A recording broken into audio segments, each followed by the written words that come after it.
August 19, 1991. It was the start of 3 days of turmoil and the beginning of the end for the Soviet Union and communism. On that Monday, 8 hardline communists attempted to oust vacationing Soviet President Mikhail Gorbachev by declaring a state of emergency. Due in the capital the next day, Gorbachev had planned on signing an historic treaty. It would dilute the USSR's power over its individual republics by giving them the independence they were demanding. The junta didn't want that to happen, so they sent the KGB, the Soviet secret police, to surround Gorbachev's Black Sea villa to keep him from returning to Moscow. The coup was made up of key government leaders and was headed by Gorbachev's deputy, Vice President Gennady Yaneyev. He took over as president, telling the public Gorbachev was unable to lead because of failing health. It is our hope that Mikhail Gorbachev, as soon as he feels better, will take up again his office. From the beginning, the coup was marked by a series of blunders. On Monday, tanks arrived late in Red Square and were met by angry crowds.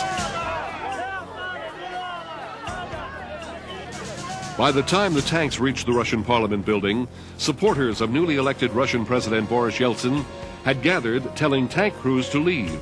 Yeltsin climbed on a tank and denounced the plotters and called for a strike. He told his people to resist what he said was a right-wing coup. The emergency decrees had no legal force on the territory of the Russian Federation.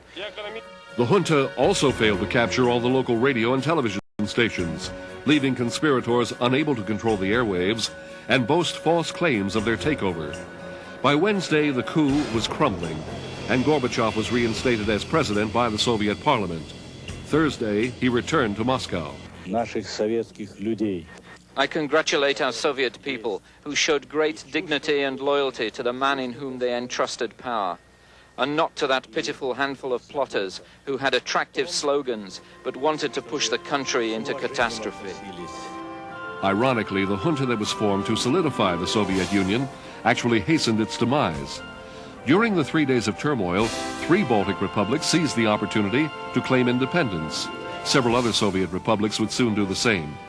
Yaneyev and 12 other suspected junta leaders were arrested and charged with treason. The Communist Party was blamed for the trouble, and the party collapsed in a matter of days. On December 25, 1991, the central government transferred power to the republics, and the USSR officially ceased to exist. 11 of the 15 former Soviet republics formed a new association, the Commonwealth of Independent States. 74 years after Lenin and the Bolsheviks seized power, the Communist Party was dead, the victim of a second Russian Revolution.